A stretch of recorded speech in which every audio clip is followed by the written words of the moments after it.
Social media గొంతు నొక్కేద్దాం, social media గొంతు నొక్కేద్దాం. వీళ్ళు తెచ్చినటువంటి చట్టం ఏంటిదయ్యా అంటే సోషల్ మీడియాలో ఎవరు కూడా మాట్లాడొద్దు, సోషల్ మీడియాలో ఎవరు కూడా ప్రభుత్వాన్ని ప్రశ్నించొద్దు. రేవంత్ రెడ్డి గారు అధికారంలోకి వచ్చిన కాడ నుంచి సోషల్ మీడియాను చూసి వణికిపోతా ఉన్నాడు ఆయన. ఏ సోషల్ మీడియాని బేస్ చేసుకొని అధికారంలోకి వచ్చిండో రకరకాల తప్పుడు ప్రచారాలు చేసి ఇవాళ అదే సోషల్ మీడియాను చూసి వణికిపోతా ఉన్నాడు రేవంత్ రెడ్డి. ఎందుకంత భయం అవుతుంది రేవంత్ రెడ్డి గారు? దేనికంత భయం? మీరు చేసినటువంటి తప్పుడు ప్రాపగండ ఏం జరుగుతలేదు. ఇప్పుడు ప్రజల గోసలు చూపిస్తున్నాం, ప్రజల కష్టాలు చూపిస్తున్నాం, వాళ్ళ ఆర్తనాదాలు చూపిస్తున్నాం. ఎందుకట్లా వణికిపోతూ ఉన్నారు? కొత్త కొత్త చట్టాలు ఎందుకు తీసుకొస్తూ ఉన్నారు? శాశ్వతం అనుకుంటా ఉన్నారా ఏంటి? మీ కుర్చీ, మీ పదవి, మీ అధికారము ఇదంతా కూడా శాశ్వతము, మమ్మల్ని ఎవడు ఆపేటిది అన్నటువంటి దాంట్లో మీరు ఉన్నారా ఏంది? మీ ఈ పాలన ఎలా ఉంది అంటే మీది కంప్లీట్గా ఇది ఒక ఫ్యూడల్, ఒక నియంత లెక్క పరిపాలన చేస్తూ ఉన్నారు మీరు. బయటికి వీళ్ళు నోటితో చెప్పేదేమో ఒకటి, చేతల్లో చేసేదేమో ఒకటి. నోటితో ఏం చెప్తా ఉన్నారు? మాది ప్రజాపాలన, మాది ఇందిరమ్మ రాజ్యం, మా దాంట్లో స్వేచ్ఛ ఉంటుంది, మా దాంట్లో ఇది ఉంటుంది అంటున్నారు. కానీ ఎక్కడికక్కడ అణచివేసేటువంటి ధోరణి.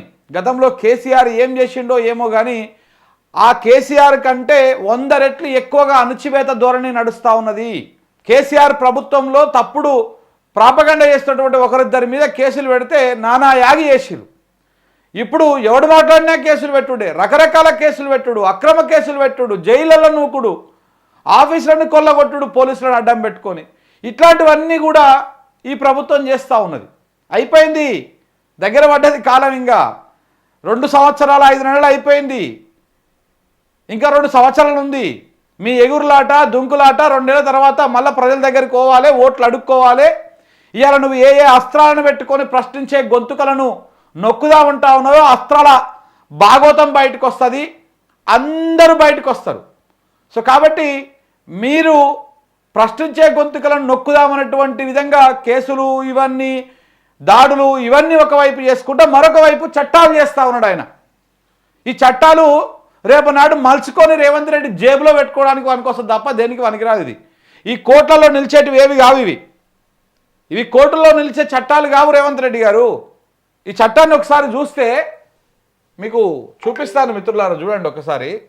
ఇగో తెలంగాణ బిల్లులు, తెలంగాణ శాసనసభ.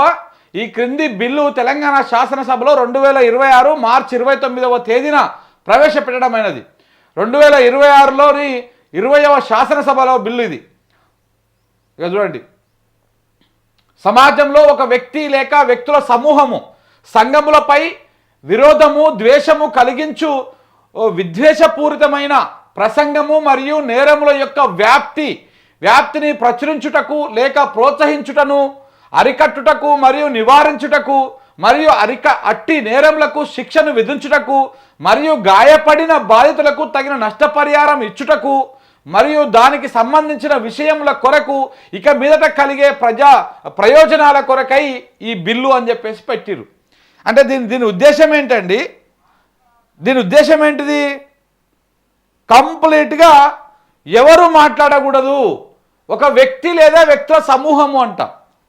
అంటే ఇప్పుడు సపోజు ఎవరైనా ఇండిపెండెంట్ జర్నలిస్టో లేకపోతే ఒక సోషల్ మీడియాలో యాక్టివ్గా ఉండేటువంటి వాళ్ళు వాస్తవాలను ఏమైనా తీసుకొచ్చి ప్రజలు ఎక్కడైనా ఇబ్బందులు పడుతుంటే దాన్ని తీసుకొచ్చి వాళ్ళ ఆవేదనను చూపిస్తే విద్వేషపూరితంగా ఒకరి మీద చేసినటువంటి విధంగా దాన్ని కన్సిడర్ చేసి ఈ చట్టం కింద పెట్టేసి వాళ్ళ మీద కఠినమైన చర్యలు, వాళ్ళ కఠినమైనటువంటి శిక్షలు వేసేటువంటి విధంగా ఈ చట్టాన్ని తీసుకొస్తా ఉన్నాడు. ఎవరు? రేవంత్ రెడ్డి గారు. అసలు ఈ చట్టాలు ఇంతకుముందుకే ఉన్నాయి, ఇప్పుడు ఏదో కొత్తగా తీసుకొచ్చేది ఏమున్నది? ఇందులో ఒకటి మీకు చూపిస్తా. సోషల్ మీడియా గురించి ప్రత్యేకంగా రాసిరు ఒక దగ్గర. దేని మీద అంటే చూడండి, ప్రతికూల ప్రయోజనము అనగా మరియు ఇందులో పక్షపాత ఆధారంగా మతము, జాతి, కులము లేక వర్గము, స్త్రీ పురుష భేదము, లింగము, లైంగిక ధోరణి, జన్మస్థలము, నివాసము, భాష అశక్తత లేక తెగ, ఇవన్నీ వీటికి సంబంధించి మాట్లాడితే కేసులు పెడతారంట. సోషల్ మీడియా గురించి ఉంటుంది లాస్ట్లో ఒక దగ్గర. ఇందులో కూడా చూడండి, ఈ చట్టంలో సమాచార మార్పిడి అనగా భావమును తెలియజేయుట అనే అర్థము, మరియు ఇందులో ప్రజలను ఉద్దేశించి మాటల ద్వారా, ముద్రణ ద్వారా, ప్రచురణ ద్వారా, ఎలక్ట్రానిక్ మాధ్యమము లేక ఇతర విధంగా అట్టి భావమును తెలియజేయు రీతి చేరి ఉండును. సమాచార మార్పిడి అంటే మనము సోషల్ మీడియాలో వాట్సాప్లో పెట్టినటువంటి ఏదైనా విషయాన్ని మనం ఇంకొకరికి ఫార్వర్డ్ చేసినా కూడా నేరమే అన్నమాట ఈ చట్టం ప్రకారం. మనం సోషల్ మీడియాలో పెట్టింది ఇంకొకరికన్నా పంపిస్తే కూడా తప్పే ఇందులో. ఇగో మళ్ళా ఈ చట్టం కింద ఒకసారి అరెస్ట్ అయ్యో ఒకసారి కేసు నమోదైతే మరొకసారి ఇదే చట్టాన్ని కింద మళ్ళీ ఇంకొక కేసు అయిందనుకో, ఈ పునరావృత నేరస్తుడు అని చెప్పేసి చట్టం కింద పేర్కొని ఆయనకు 10 సంవత్సరాల వరకు జైలు శిక్ష, ₹1,00,000 వరకు జరిమానా విధిస్తారంట. ఇగో ఈ రకంగా చట్టాన్ని తీసుకొచ్చి పెట్టిరు. మరి గతంలో ఇగో ఎవరైనా ద్వేషపూరితమైన నేరమును చేసి 1 సంవత్సరంలకు తక్కువ కానట్టి అయితే 7 సంవత్సరములకు విస్తరించగల జైలు శిక్షతో పాటు 50,000 జరిమానా వేస్తారంట. ఎవరైనా తర్వాతి లేక పునరావృతమయ్యే నేరాలు చేసి 2 సంవత్సరములకు తక్కువ కానట్టి అయితే 10 సంవత్సరములకు విస్తరించగలిగిన జైలు శిక్షతో పాటు ₹1,00,000 జరిమానా కూడా వేస్తారట ఇందులో. మళ్ళీ అంటే రిపీటెడ్గా చేస్తే 10 సంవత్సరాల పాటు వేస్తారంట. ఇక్కడ చూడండి 6వ అంశము చాలా కీలకం. రాష్ట్ర ప్రభుత్వమే అధికారికంగా ప్రకటించినట్లుగా నియమించబడిన అధికారి ఎలక్ట్రానిక్ మీడియాతో సహా తన అధికార పరిధి నుండి ఏదైనా సర్వీస్ ప్రొవైడరు, మధ్యవర్తులు వ్యక్తిని లేదా సంస్థను ద్వేషపూరితమైన నేర సామాగ్రిని తొలగించమని ఆదేశించుట అధికారము కలిగి ఉండను అంట ఇందులో. అంటే ఏదన్నా వార్త వచ్చిందనుకో ప్రభుత్వానికి వ్యతిరేకంగా, నువ్వు ఈ వార్తను తీసేయాలి అని చెప్పేసి ఆర్డర్ ఇచ్చేటువంటి అధికారం కూడా ఆయనకు ఉంటుంది. ఇటీవల సంవత్సరాలలో అంటే కాంగ్రెస్ ప్రభుత్వం వచ్చిన కాడ నుంచి ముఖ్యంగా డిజిటల్ మీడియా మరియు సామాజిక మాధ్యమాల వేదికల ద్వారా విద్వేషపూరితమైన ప్రసంగం మరియు ద్వేషపూరితమైనటువంటి నేరాల సంఘటనలు గణనీయంగా పెరిగినాయి. ఇవి వేగంగా వ్యాపించే స్వభావం కలిగి ఉండి ప్రజాశాంతి, సామాజిక సామరస్యమునకు తీవ్రమైనటువంటి హాని కలిగించే అవకాశం ఉన్నది. అట్టి చర్యలు మతం, కులం, జాతి, లింగం, భాష మరియు ఇతర గుర్తింపుల ఆధారంగా వ్యక్తులు మరియు సమూహాల మధ్య శత్రుత్వము, ద్వేషము మరియు విభేదాలు ప్రోత్సహిస్తూ సమానత్వము, గౌరవం మరియు సౌభ్రాతృత్వం వంటి రాజ్యాంగ విలువలను బలహీనపరుస్తున్నది. ప్రస్తుతం అమల్లో ఉన్న చట్టపరమైనటువంటి వ్యవస్థ విద్వేషపూరితమైనటువంటి ప్రసంగం మరియు ద్వేషపూరితమైన నేరాల ప్రవర్తనను సమర్థవంతంగా నియంత్రించుటకు మరియు శిక్షించడానికి, అలాగే ప్రభావితులైనటువంటి వ్యక్తులకు రక్షణ మరియు పరిహారం అందించడానికి ప్రత్యేక మరియు పటిష్టమైన చట్టమును చేయవలసిన అవసరం ఏర్పడింది. అంటే ఇందులో అంటే ప్రభావితమైనటువంటి వాళ్ళంటే ఇప్పుడు మంత్రులు, ముఖ్యమంత్రులు వీళ్ళకేమో రక్షణ అంట, మాట్లాడేటువంటి వాళ్ళకేమో పనిష్మెంట్లు ఉంటాయంట ఇందులో. ఇగో ఇక్కడ చూడండి, ఇవన్నీ చాలా షుగర్ కోటెడ్గా ఉంటాయి. ఇక రేపటి నుంచి ఎవరైనా గట్టిగా మాట్లాడారంటే కథమే. ఇగో అట్టి నేరములు చేసిన వారికి కఠినమైనటువంటి మరియు నిరోధక శిక్షలు విధించుట, అట్టి చర్యల వల్ల ప్రభావితమైనటువంటి బాధితులకు తగిన పరిహారం అందించినట్లుగా చేయమన్నది. ఈ బిల్లుపై లక్ష్యములను సాధించుటకు ఉద్దేశించినది రేవంత్ రెడ్డి ముఖ్యమంత్రి గారు. అబ్బా ఎంత పుణ్యాత్ముడు చూసిరా, ముఖ్యమంత్రి గారు తెచ్చినటువంటి బిల్లు ఈ రకంగా ఉందన్నమాట. అంటే రేవంత్ రెడ్డి మీద ఎవ్వరు కూడా మాట్లాడవద్దు. ఇది రేవంత్ రెడ్డి అండ్ కో ఆ బ్యాచ్ చేసినటువంటి కథ. కానీ ఈ చట్టం మీద ఒక్క పత్రిక కూడా రాసినాడే? ఇక చూడు, ఒక్క పత్రిక కూడా రాసిండా? రాయరు. ఈ చట్టానికి వీళ్ళంతా భజన చేస్తా ఉన్నారన్నమాట. ఇవాళ ఇదే చట్టాన్ని కేసీఆర్ తెచ్చి ఉంటే ఇవాళ ఆంధ్రజ్యోతిలో ఇంత పెద్ద వార్త అయ్యేది. ఇంత పెద్ద వార్త, మీడియాను నొక్కేస్తా ఉన్నాడు కేసీఆర్ అని చెప్పేసి. ఇది రేవంత్ రెడ్డి గారు తెచ్చింది. సమ్మ ఉంటుంది, మంచిగా ఆలుగడ్డ మొరంగడ్డ పెట్టినట్టు ఉంటుంది. ఈ మీడియా యజమానులకు వాళ్ళ నోట్లల్లో మొరంగడ్డ పెడితే కమ్మ ఉంటుంది కదా, అట్లా ఉంటుంది అన్నమాట. ఇలాంటి అమ్ముడు పోయేటువంటి మీడియా ఉన్నన్ని రోజులు ఇలానే జరుగుతుంది.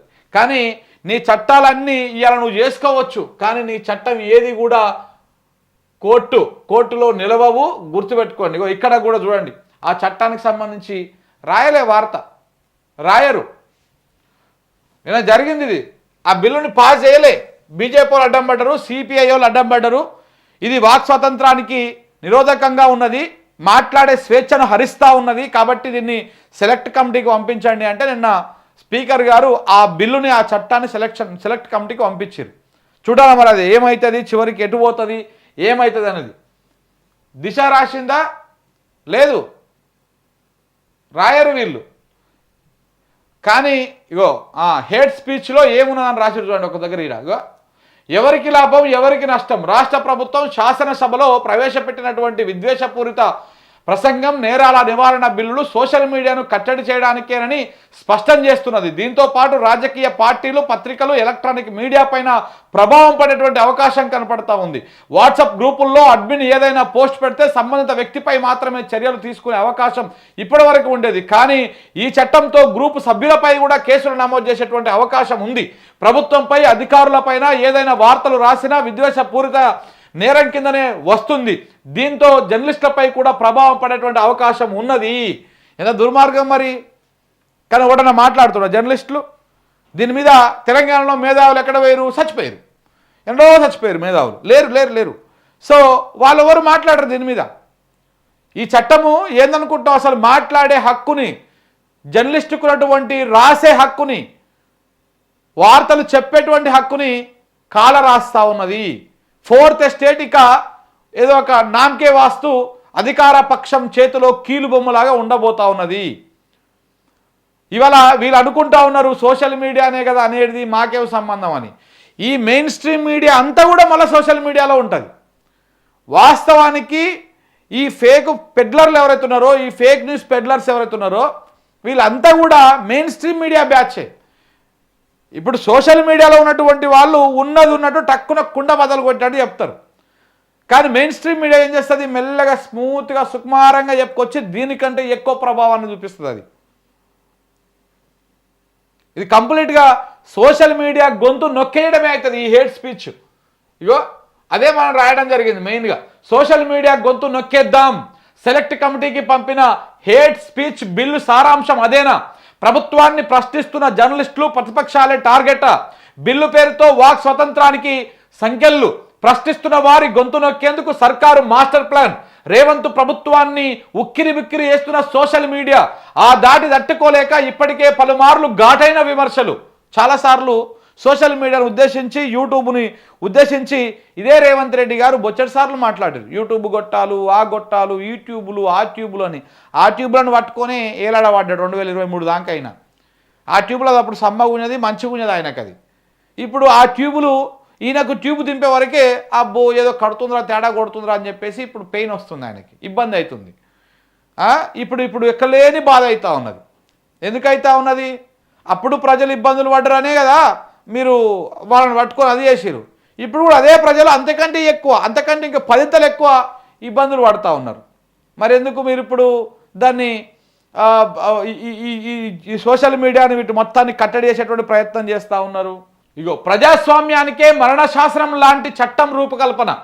రేవంత్ రెడ్డి గారు అనుకుంటున్నారు నేను చట్టం చేయగానే ఇంప్లిమెంటేషన్ అయిపోతుంది, మొత్తం నాకు అనుకూలంగా మారిపోతుంది అని చెప్పేసి కలలు కంటున్నారు, భ్రమలు పడుతున్నారు. కానీ ఆ కళలు ఏవి కూడా నెరవేరవండి రేవంత్ రెడ్డి గారు. మీరు దృష్టిలో పెట్టుకోండి, మీరు మీ సోయిలోకి రండి. కనీసం ఇవేవి కూడా నెరవేరేటువంటివి కాదు. తప్పకుండా మీకు పనిష్మెంట్ అవుతుంది, మామూలు పనిష్మెంట్ కాదు అది. ఉక్కుపాదం మోపేందుకే హేట్ స్పీచ్ పేరుతో చట్టం. డిజిటల్ జర్నలిస్టుల పైన రేవంత్ సర్కారు బ్రహ్మాస్త్రం. యాక్ట్ అమలైతే వాట్సాప్ మెసేజ్లు చేయాలన్న వణికే.